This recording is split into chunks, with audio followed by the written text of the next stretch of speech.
All right. Good afternoon, Chaplain Dean Alley. Just a quick precursor on Exodus 20, verses 1 through 17. This is essentially on the Ten Commandments. I wanted to talk about a little bit of how important the Ten Commandments are and, um, just discuss how important um, these commandments were on these nations and societies.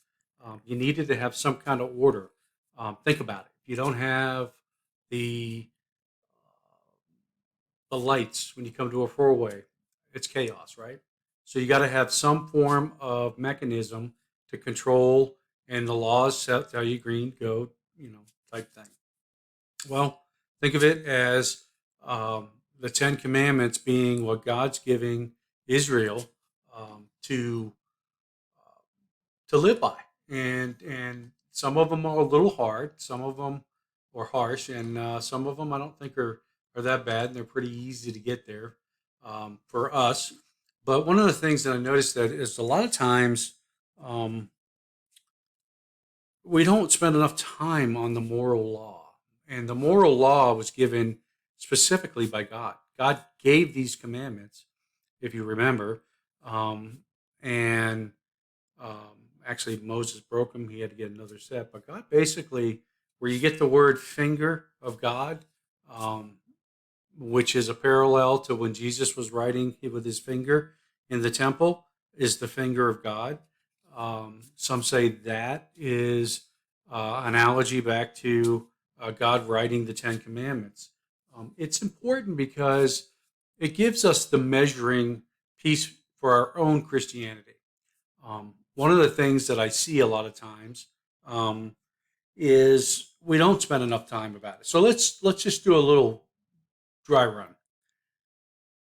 And I guess I'll paraphrase and try to answer the question because I'm both in the first person and the second here.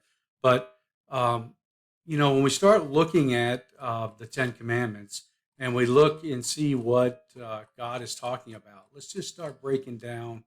I just want to look at a couple things here. All right.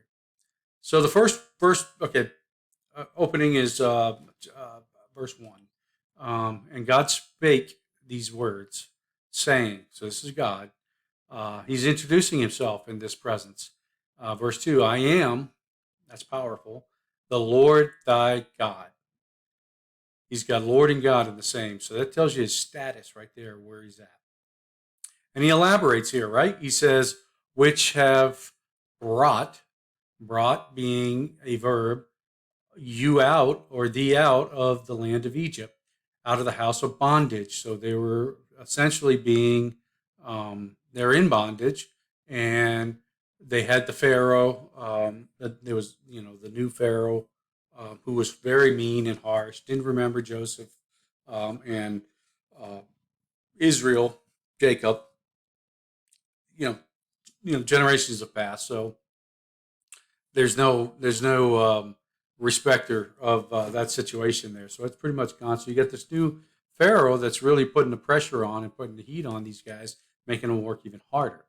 Um, I think you know. So God, that's an example of being in bondage, and He delivers them. This is big because He does this for the entire Israel nation, and you'll see lots of His communication is not to forget this, to remember this. So if we get right to first mandate, which would be, "Thou shalt not have or shall have no other gods before me." Um, have is the verb action, and the object that we're speaking of is God's. And it's little g's, if you notice the little g, because it's not big G before him. So he is really um, telling us right there, boom, no other gods before me. So we start there. That God can be many things, right? It could be um, your baseball collection or your art collection. Um, it could be something, it's anything that takes the place of your worshiping of God. and I guess I'll elaborate as we get going on that. But let me quickly bring us up to speed here. All right, so let's just walk right through chapters 1 through 19. So, chapter 1 is basically, I just told you the new Pharaoh, the king. Um, and essentially, he's saying, kill the male. So, my question right there is, um, when is it right to obey God and disobey men? I would say this: if it is anywhere that is goes against God's law, moral law, principles, or things like that, that takes a higher precedence. So, um, in this example, you don't kill somebody because you're ordered to. I think of the Vietnam guy that was arrested or went through a big trial because he killed some innocent people, the Vietnamese people, and he was brought up on charges. And you know, everybody's saying, well, he was ordered to do that. Well, there's a higher law, and that's God. And this is the importance. So when do you obey? You obey if you are forced to break that rule. Chapter 2 is about the birth. Obviously, it's about it was Shipera and Pua. The two basically disobeyed the king. He wouldn't. He wanted him to kill all the males. Chapter 3 is about the burning bush. Moses learns about God's holiness. Remember, what did he say? Take your shoes off. This place is holy. So, um, chapter 4, Moses, he returns to Egypt. God's plans are not thwarted by anyone. Chapter 5 is about the conflict with Pharaoh. Chapter 6 is about the family of Moses and Aaron. Aaron had a total different set of gifts than Moses, right? But it was essential to God's plan. So we know that, for instance, it said that Moses stuttered. He wasn't an eloquent speaker. However, his brother Aaron was an eloquent speaker. So God had a plan. Um, and if you read those verses and think about it, and do some study there, you'll find Moses is complaining. Moses is saying, "I'm not eloquent. I can't do it. I can't serve you, Lord. I can't do this. I'm not the right person. Look at me, and I can't speak." And God answered every one of those. And at the same time, Aaron was being sent to Moses unbeknownst to him because God already knew what he needed. So, chapter 7 is about the Nile River. He turned everything to blood. Starts the hardening of a human heart. Remember, chapter 8 is about the frogs and the gnats and the flies. This is about the hardness of Pharaoh. Chapter 9 talks about the plagues, the animals, the boils, the hail. We see God's never in a hurry. Of all the doctrine in the Bible, none is so offensive to the human nature as the doctrine of God's sovereignty. That was J.C. Ryle. Chapter 10, it's about the locusts and the darkness, half-hearted. This is the chapter that talks about the half-hearted Christian. There's nothing worse than a half-hearted Christian uh, um, than no Christian. Half-hearted Christians is worse than a no Christianity. Um, Chapter 11 is about the death of the firstborn. Remember, he said he's going to kill the firstborns. This is God's judgment. People say, well, that appears to be harsh. But what about human sin? God examines both the rich, the poor, not according to the lands or their houses, but according to what? Their heart. And Augustine Hippo said that. He's a famous um, church father. He grew up, Latin, and I think his mom wanted him to be a Catholic or whatever. I'm not going to go there. Chapter 12, Passover, talks about the Lord's Supper, the importance of that. Chapter 13 is the festival of the unleavened bread. That meal of the unleavened bread never meant to be a mere ritual. And you see this in chapter 14. He says this is a remembrance. These festivals that go on today, the festival of the unleavened bread, these were reminders of them being saved out of Egypt. Um, Chapter 14 is about crossing the Red Sea. Nothing's impossible from God, right? Um, and this event was never to be forgotten and frequently spoke in the Psalms. We see that through Psalm 66, 106, 136, the Song of Moses, giving thanks. These are examples. This is Moses after the Red Sea and they were saved. And what is God? And what does Moses do? He writes the song. It's called the Song of Moses. It's a thanksgiving. Um, no duty is more urgent than returning a thanks to God. Just got to thank Him for everything. Thank Him that your feet hit the floor. Thank Him for the car you ride. Thank Him. Thank you for the house that you have. Those are all provided. These are needs. He's providing these needs. Chapter 16 is about the manna um, that fell from heaven, which would be who is the bread? The bread for Christians, Jesus is the bread, right? The bread of life. Well, this fell from heaven, the bread of heaven. Chapter 17, the water and the rock.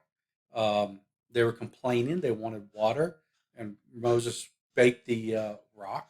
And God hates grumblers. And chapter 18, Jethro, he comes to see the Israelites. He is of the Hebrew lineage, um, but I guess he's not part of that the current Israel family, I guess, of the ones that were saved. Um, and basically shows and talks to Moses about how you can delegate and not do all this work. And then chapter 19, the Israelites are at Mount Sinai, and Moses meets the Lord on the top of Mount Sinai. And then we start into um, chapter 20. Um, the first, we talked about 1 and 2 is about the preface or the um, prologue, the beginning, and then the commandments 1 through 4. That's it. That's a duty from God. That's our duty to God. And then 5 through 10 is our relationship with others. Um, one of the key verses is verse 1, and God spake. That's how powerful that is. Um, let's see. God gives us the 10 Commandments. 10 Commandments. Did they ever go out of date? Key things to think about. 10 Commandments explain how we are to love God and our fellow human beings. Love God. What's the greatest commandment of all? Love God and love thy neighbor. Okay, and so verse 4 talks about the idol. The problems with an idol is that they seem uh, that they aim to represent God, yet they are visible. They are they ha- Yet God has no visible form. So the idols represent God. And John Calvin said the only thing which ought to be painted and sculptured are the things which are presented to the eye. The majesty of God, which is far beyond the reach of any eye that is dishonoring to become the righteous. Um, we see that um, several of the Old Testament verses are in Matthew's, where you see where Jesus speaks. Um, he 1, 2, 3, 4. There's 5, 6, 7 different verses in the New Testament talking about what the Old Testament in the 10 Commandments, and I can provide that if anybody's looking for that at any other time. So let's get back into our verses as we're breaking it out. Let's move that over here. And we'll walk through this, okay? So, as we said, have no other gods before me, little g. God could be anything, right? It could be um, anything that takes the place of God. Here's another mandate. This is in verse 4. Thou shalt not make unto thee any graven images or likeness of anything.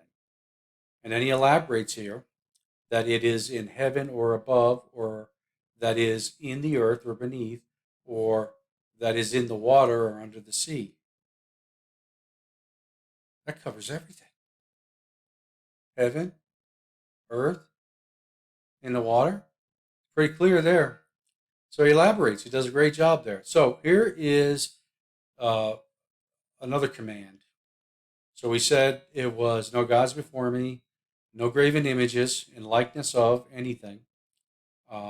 Number three would be, thou shalt not bow down thyself to them.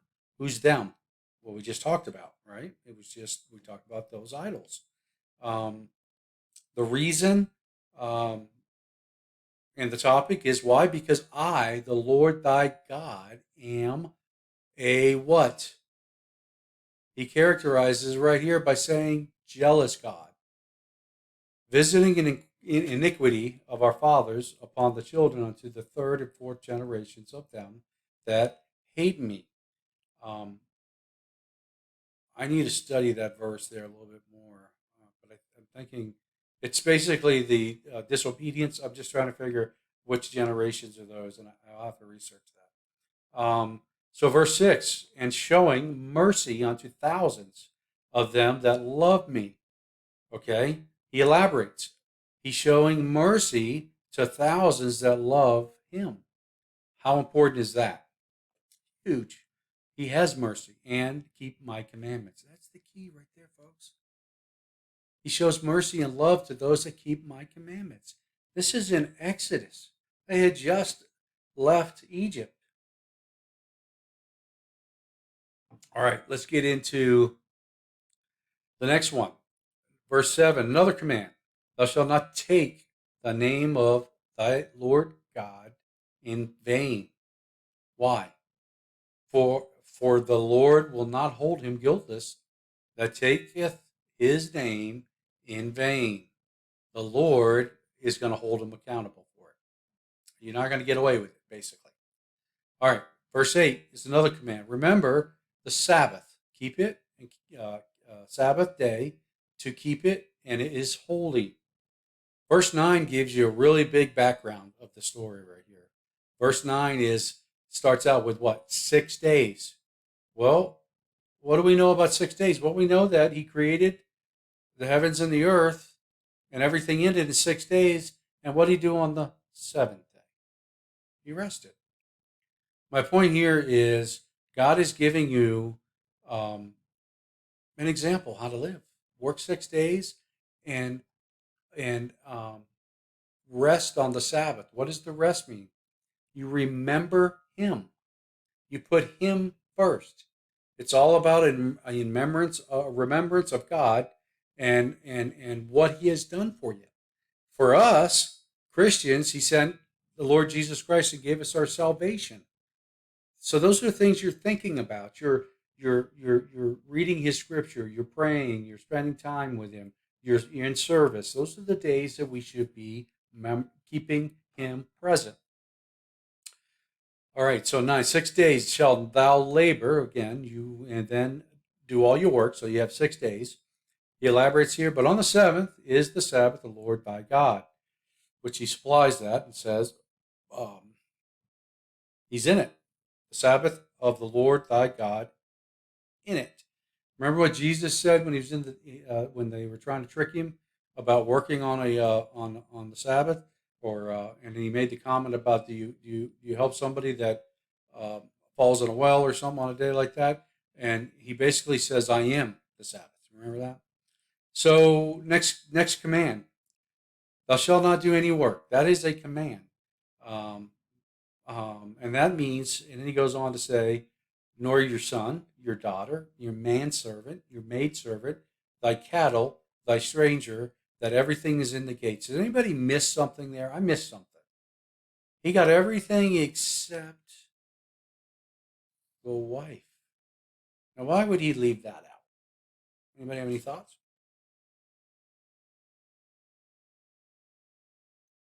Because he made woman to be equal to Adam as a helpmeet. So he is automatically putting man and women in the same category. That's what I see there. So he elaborates here: rest on the seventh day, wherefore the Lord blessed it, the Sabbath day, um, and he made it. He hallowed it, made it holy. Look at the number 12. Honor thy mother and thy father, and thy mother, thy father and thy mother, which that is okay. That they thy days may be long upon this earth, which is the Lord thy God given to thee. Every day you're on this planet, it's a gift. Every day you wake up in the morning, it's a gift. God gives that to you. So you need to honor your mother and father. Um, and because God gave it to you. God gave these people, these parents to you. And you need to honor them. They helped you when you needed it. Thou shalt not kill, right? Um, why is that so important? Well, I mean, they even hung people outside of towns. Why was he so harsh here? Well, if anything, you know, if it's going to be a harsh um, uh, command, he's trying to warn you. Thou shalt not kill. This ramifications behind it. Thou shalt not commit adultery. Thou shalt not steal. Thou shalt not bear false witness. You won't lie. Don't lie against your neighbor. Let your yays be yays. I'll never forget that. Um, it's important. You don't lie. Your yeses are yeses. Your nays, your no's are no's, and because you're held accountable to your words. Here's the other command: Thou shalt not covet thy neighbor's wife. And it goes on here to say, Thou shalt not covet the neighbor's wife, house, or his house, his wife, his manservant, maid, ox, ass, or anything that he has. So it doesn't matter what he has um, at all. We are not to covet it. You know, God is pretty clear about that um, because He gives you what you need, and you ask Him, and He is the one that's going to um, provide for you. Okay, so talking about honoring the name um, of God, and from verse 7. Let's see here, verse 7. Thou shalt not take the name of the Lord thy God again. Let me ask you this: would you use your mother's name as a cuss word?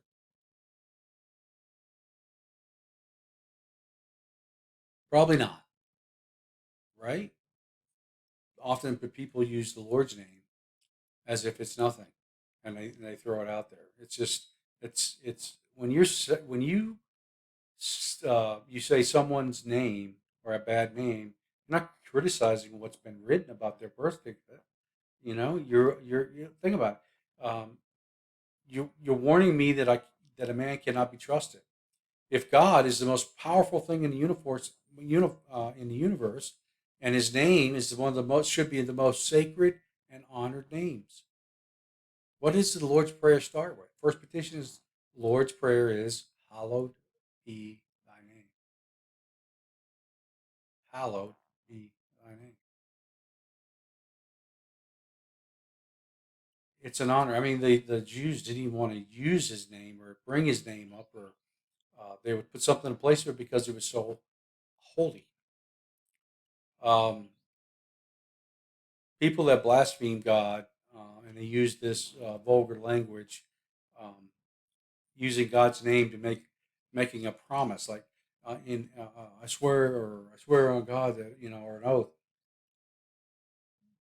They're not fulfilling their commitments. It cheapens His name.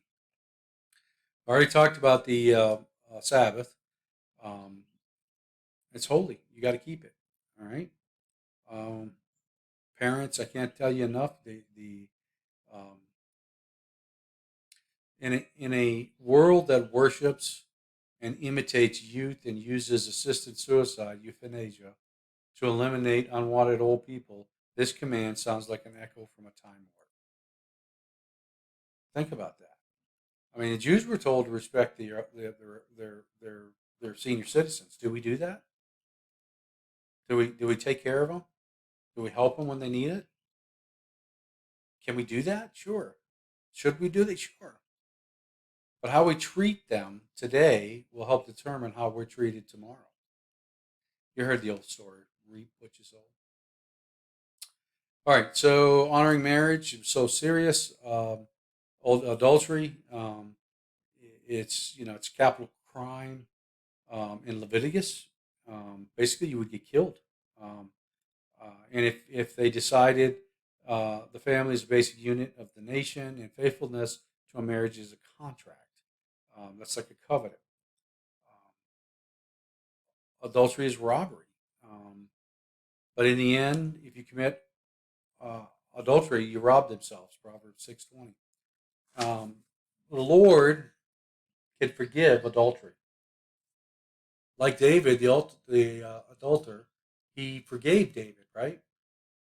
But he still had to suffer the consequences. It's like that. So let's say that you go out and you kill somebody, and you ask God to forgive you. Now God will forgive you, but you still have to pay the fine. You're going to have to go to jail the rest of your life, right? That's it's the same thing here. I mean, David asked for God's forgiveness, um, but what happened? He lost that child. He went through a very tough time, and he was without God for some time, and he came back to him. So you can always get sincere forgiveness, excuse me, from God, sincere forgiveness from God, um, but there's still a consequence. I always say that some decisions in life last a lifetime, right? I go I go skydiving without a parachute, right? I mean that's probably a bad analogy, but anyways, you do something stupid and you live with it. Maybe you jumped off a I don't know off the top of the roof or something. You hurt your leg, and now you're 60 years old and it hurts you, and it really gives you a hard time. We're to honor our personal property. That's important. Um, so controlling our desires. The covenant feeds the inward desire. See, there's a lot of people who have the head thinking of God, they don't have the heart. And this is why it's so important um, that we use this. Okay. So I basically want to give you an example of if you ever, I'm going to grade myself. Okay. I want you to grade yourself to yourself. Okay. You don't have to tell anybody. I'll tell you what I do. So have I ever stolen? Yeah. Have I ever told a lie? Yeah. Have I ever lusted? Yeah. Says if you've lusted in your heart, you've committed adultery. Um, so, they're right there. Let's see, have I ever used the Lord's name in vain? Yes. There's four of the Ten Commandments. Now I get to heaven, and God says, I'm going to grade you to come into heaven, and I'm going to look at the moral law of 10 things. How did you do? Well, I already had four of them. I probably he because he's perfect. Now if I'm not forgiving, if I'm not asking for forgiveness of those four things, and I'm not changing my behavior, you know, uh, sin, as you hear Joe talk about, miss the mark, but it's a change of mind. You've got to have a change, renew your mind on those things, and that's what you have to do. And that doesn't happen overnight. That takes time. That takes many days of success. It's almost like a alcoholic. Um, you know, one day, the next day, that third day, fourth day, and they all get together. And that's the same way with our moral law. And that's something we need to think about. So if I was to grade myself and I went to heaven and God says, well, we're going to use the 10 commandments that I gave, not only did I write them, I spoke it in verse 18 and scared everybody and said they ran, right? Told Moses, you speak to us and you keep the Lord away from us. And because they were so afraid of him. So he writes it, he speaks it, um, and I just graded myself and I'm already at 60%. I failed. So if I got to heaven by right, God could say, if I didn't have a forgiving heart and I didn't ask forgiveness and change my view and doing of sinning. Remember what it says? If you sin, you're going to die. Stop sinning. So those four things. Start there at the moral law. I'm not even talking about other things that can be brought in here. Pride, different things. I'm just saying. Let's just focus on the 10 things. So when you're out witnessing, and Yeah, it kind of works for me. It kind of works for you. It doesn't work for me. That's your thing. Well, have you ever told a lie? Have you ever stolen anything? And then you start to grade them and say, look, I'm going to ask you. And because I love you, I'm going to ask these things. And I'm trying to persuade you. And I'm trying to get you to see, because if you can't get the person to see the sin, they're never going to, they're never, ever going to change, right? If I'm an alcoholic and I don't see that as an alcoholic, I'm never going to change, right? It's until I realize that I am an alcoholic that I make the change. So you know the purpose of the Ten Commandments. It's not limited to just this discussion and the brief statements and stuff like that. But He's holy. We're to be servants. Um, this world is full of lawlessness, and it's rapidly getting worse with immoral, perverted, desensitizing. That's a big word, right? You know, you keep seeing the alternate lifestyle people on TV. After a while, it becomes what? Desensitized. Yeah, okay. Do you lose all sense of consciousness? Those feelings that you have when you see something that's wrong, that's called the conscience, and that is part of the moral law that God gave us. He made us in the image of these things are not necessarily, our looks, but the traits, the character traits of God.